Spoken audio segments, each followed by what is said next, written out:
El deseado de todas las gentes, capítulo 82. ¿Por qué lloras?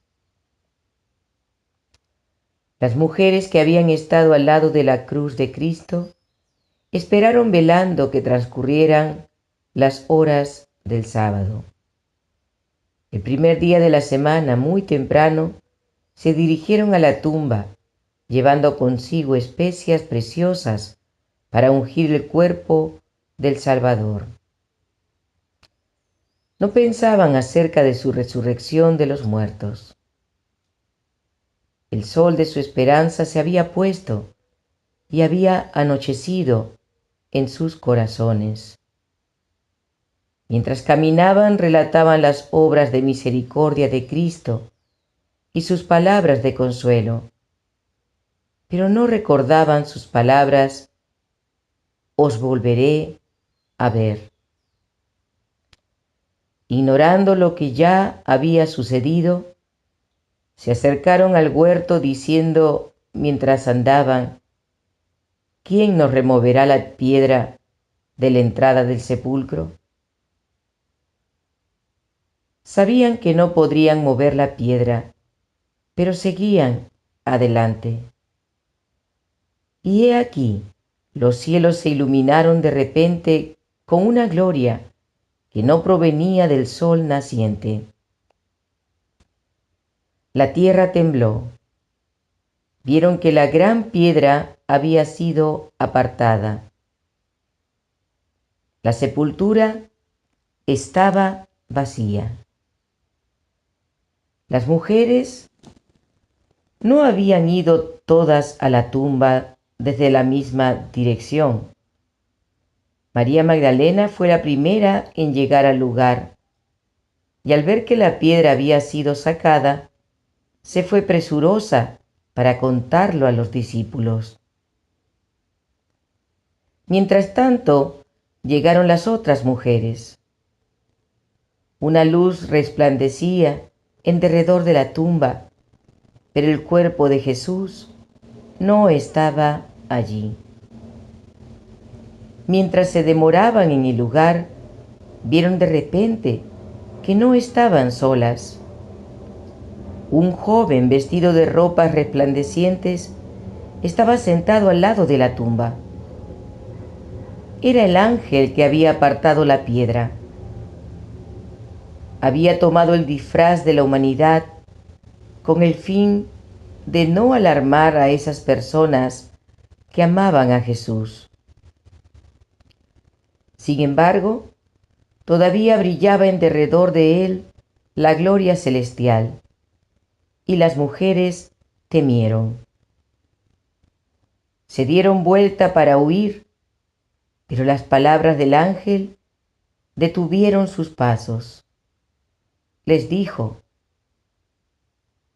no temáis vosotras, porque yo sé que buscáis a Jesús, el que fue crucificado. No está aquí, pues ha resucitado, como dijo. Venid, ved el lugar donde fue puesto el Señor, e id pronto a decir a sus discípulos que ha resucitado de los muertos. Volvieron a mirar el interior del sepulcro y volvieron a oír las nuevas maravillosas. Otro ángel, en forma humana, estaba allí, quien les dijo: ¿por qué buscáis entre los muertos al que vive? No está aquí, sino que ha resucitado. Acordaos de lo que os habló cuando aún estaba en Galilea, diciendo: es necesario que el Hijo del Hombre sea entregado en manos de hombres pecadoras y que sea crucificado y resucite al tercer día. ¡Ha resucitado! ¡Ha resucitado! Las mujeres repiten las palabras vez tras vez. Ya no necesitan las especias para ungirlo. El Salvador está vivo, no muerto. Ahora recuerdan que cuando hablaba de su muerte, Les había dicho que resucitaría. ¿Qué día es este para el mundo? Prestamente las mujeres se apartaron del sepulcro y con temor y gran gozo fueron corriendo a dar las nuevas a sus discípulos. María no había oído las buenas noticias. Ella fue a Pedro y a Juan con el triste mensaje: se han llevado del sepulcro al Señor y no sabemos dónde lo han puesto. Los discípulos se apresuraron a ir a la tumba y la encontraron como había dicho. Vieron los lienzos y el sudario, pero no hallaron a su Señor. Sin embargo, allí había un testimonio de que había resucitado. Los lienzos mortuorios no habían sido arrojados con negligencia a un lado, sino doblados cuidadosamente, cada uno en un lugar adecuado. Juan vio y creyó. No comprendía todavía la Escritura que afirmaba que Cristo debía resucitar de los muertos, pero recordó las palabras con que el Salvador había predicho su resurrección. Cristo mismo había colocado esos lienzos mortuorios con tanto cuidado. Cuando el poderoso ángel bajó a la tumba, se le unió otro, quien con sus acompañantes había estado guardando el cuerpo del Señor. Cuando el ángel del cielo apartó la piedra, el otro entró en la tumba y desató las envolturas que rodeaban el cuerpo de Jesús.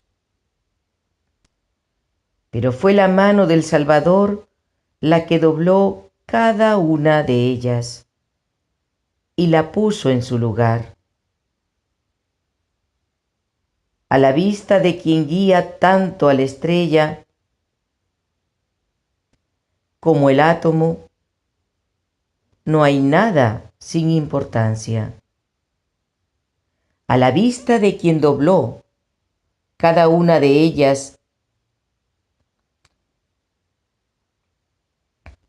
pero fue la mano del Salvador la que dobló cada una de ellas y la puso en su lugar.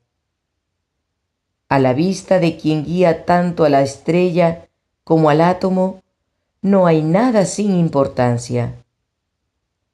En toda su obra se ven orden y perfección. María había seguido a Juan y a Pedro hasta la tumba. Cuando ellos volvieron a Jerusalén, ella se quedó. Mientras miraba al interior de la tumba vacía, el pesar llenó su corazón. Mirando adentro, vio a dos ángeles, el uno a la cabeza y el otro a los pies de donde había yacido Jesús. «Mujer, ¿por qué lloras?», le preguntaron. Ella contestó: «Porque se han llevado a mi Señor y no sé dónde lo han puesto». Entonces ella se apartó hasta de los ángeles, pensando que debía encontrar a alguien que le dijese lo que habían hecho con el cuerpo de Jesús.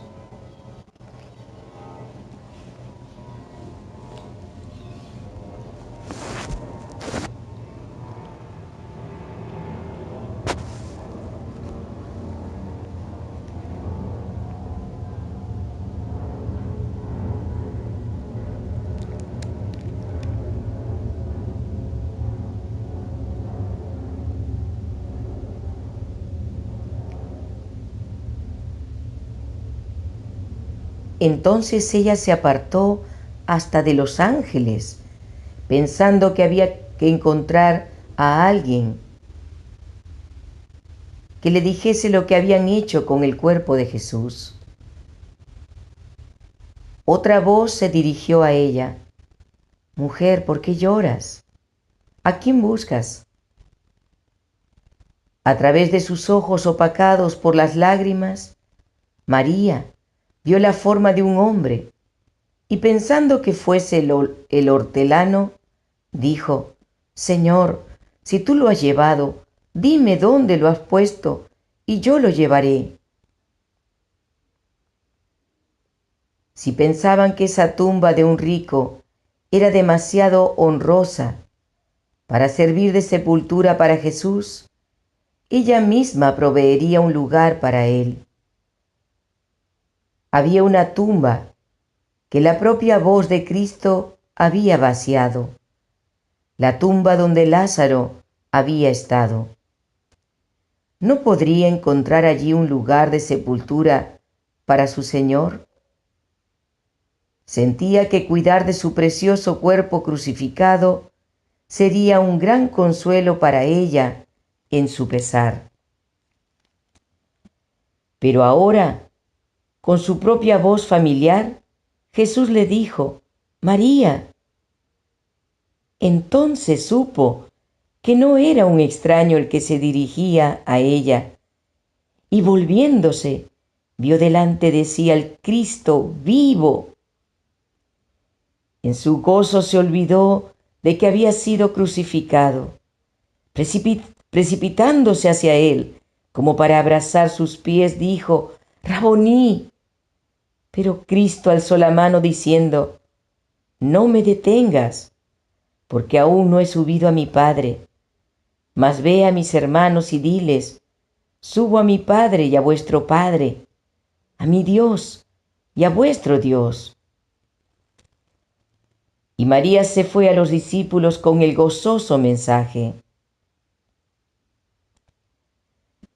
Jesús rehusó a recibir el homenaje de los suyos hasta tener la seguridad de que su sacrificio era aceptado por el Padre.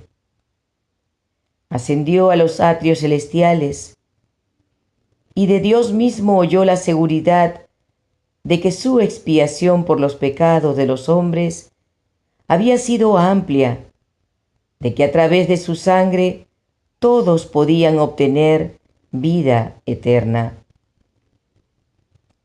El Padre ratificó el pacto hecho con Cristo de que recibiría a los hombres arrepentidos y obedientes, y de que los amaría como ama a su Hijo.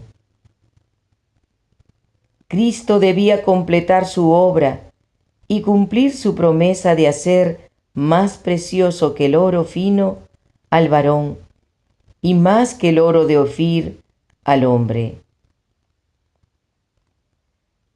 Se le daría al príncipe de la vida todo el poder en el cielo y en la tierra, y él volvería a sus seguidores en un mundo de pecado para poder impartirles su poder y gloria.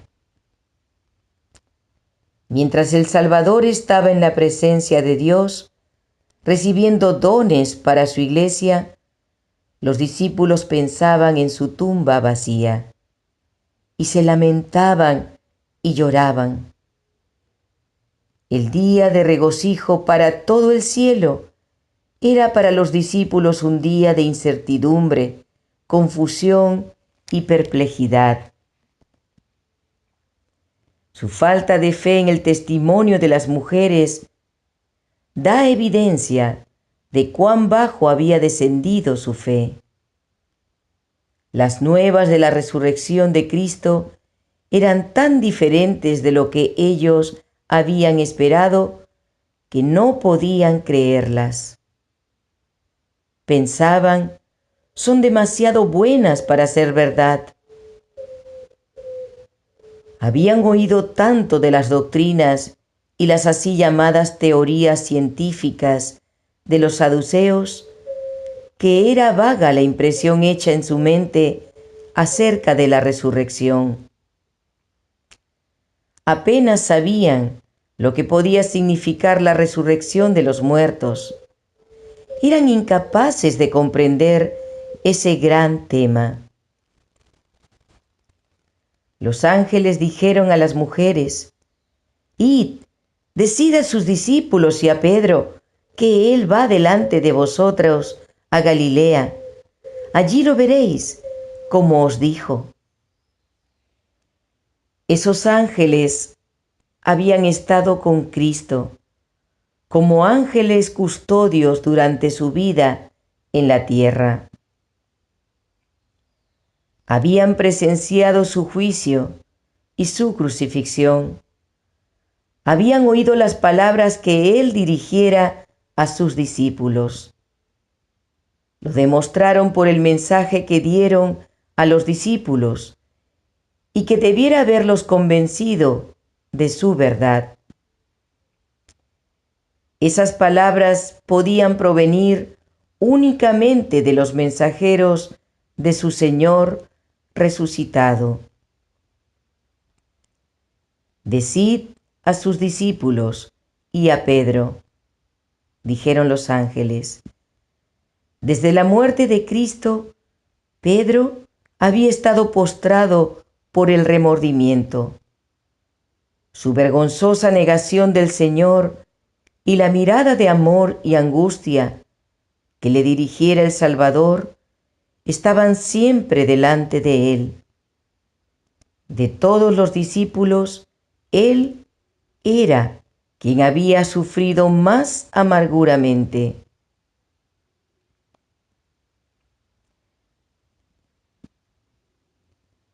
De todos los discípulos, él era quien había sufrido más amargamente. A él le fue dada la seguridad de que su arrepentimiento era aceptado y su pecado perdonado. Se lo mencionó por nombre. Decid a sus discípulos y a Pedro que él va delante de vosotros a Galilea. Allí lo veréis. Todos los discípulos habían abandonado a Jesús, y la invitación a encontrarse con él vuelve a incluirlos a todos. No los había desechado. Cuando María Magdalena les dijo que había visto al Señor, repitió la invitación a encontrarlo en Galilea. Y por tercera vez les fue enviado el mensaje. Después que hubo ascendido al Padre, Jesús apareció a las otras mujeres diciendo: «Salve». Y ellas, acercándose, abrazaron sus pies y le adoraron. Entonces Jesús les dijo: «No temáis, id, dad las nuevas a mis hermanos, para que vayan a Galilea, y allí me verán».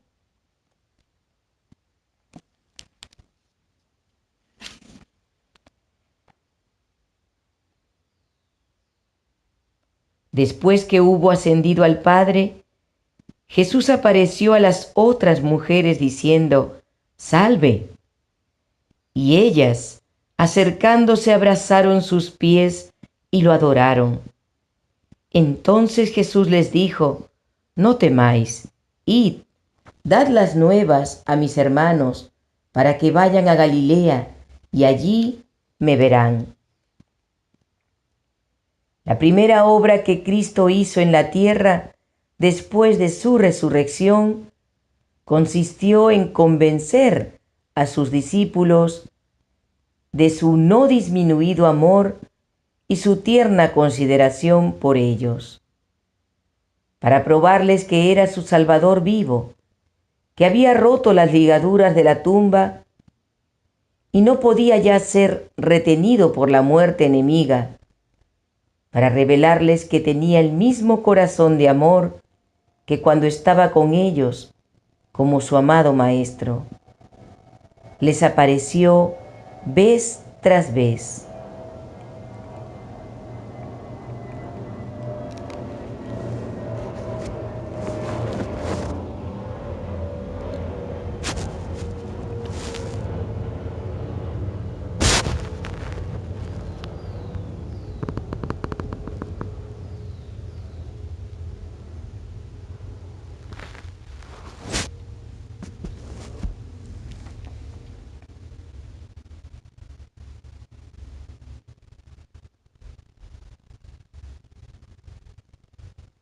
La primera obra que Cristo hizo en la tierra después de su resurrección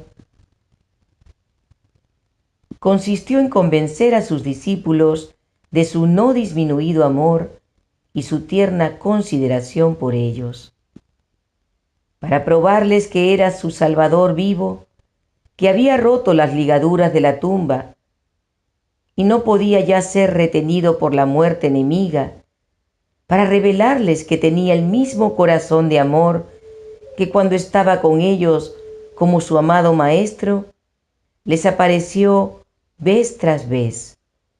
Quería estrechar aún más en derredor de ellos los vínculos de su amor. Dijo: vayan, digan a mis hermanos que se encuentren conmigo en Galilea.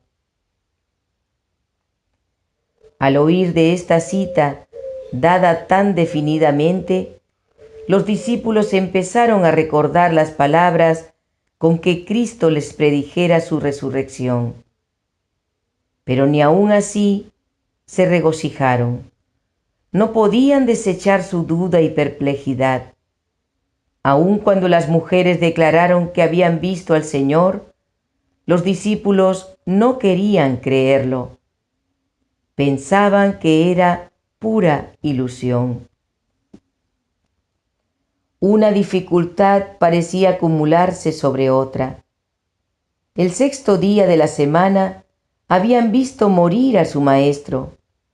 El primer día de la semana siguiente se encontraban privados de su cuerpo y se los acusaba de haberlo robado para engañar a la gente. Desesperaban de poder corregir alguna vez las falsas impresiones que se estaban formando contra ellos. Temían la enemistad de los sacerdotes y la ira del pueblo. Anhelaban la presencia de Jesús, quien les había ayudado en toda perplejidad. Con frecuencia repetían las palabras: esperábamos que Él era el que había de redimir a Israel. Solitarios y con corazón abatido, recordaban sus palabras: si en el árbol verde hacen estas cosas, en el seco, ¿qué no harán? Con frecuencia repetían las palabras: esperábamos que Él era el que había de redimir a Israel. Solitarios y con corazón abatido, recordaban sus palabras: si en el árbol verde hacen estas cosas, en el seco, ¿qué no se hará? Se reunieron en el aposento alto y, sabiendo que la suerte de su amado Maestro podía ser la suya en cualquier momento, cerraron y atrancaron las puertas. Se reunieron en el aposento alto y, sabiendo que la suerte de su amado Maestro podía ser la suya en cualquier momento, cerraron y atrancaron las puertas. Y todo el tiempo podrían haber estado regocijándose en el conocimiento de un Salvador resucitado. Y todo el tiempo podrían haber estado regocijándose en el conocimiento de un Salvador resucitado. En el huerto, María había estado llorando cuando Jesús estaba cerca de ella.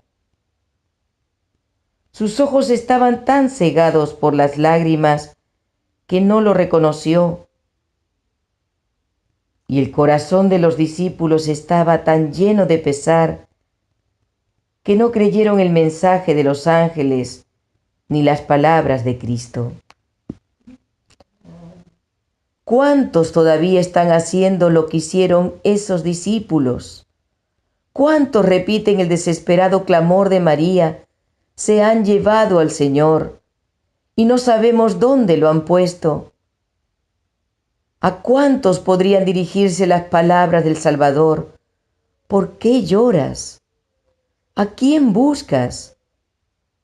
Está al lado de ellos, pero sus ojos cegados por las lágrimas no lo disciernen.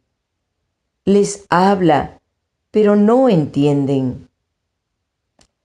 Ojalá que la cabeza inclinada pueda alzarse, que los ojos puedan abrirse para contemplarlo, que los oídos puedan escuchar su voz.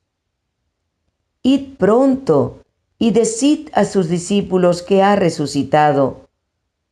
No los inviten a mirar la tumba nueva de José, que fue cerrada con una gran piedra y sellada con el sello romano. Cristo no está allí. No miren el sepulcro vacío. No lloren como los que están sin esperanza ni ayuda. Jesús vive, y porque vive, nosotros también viviremos.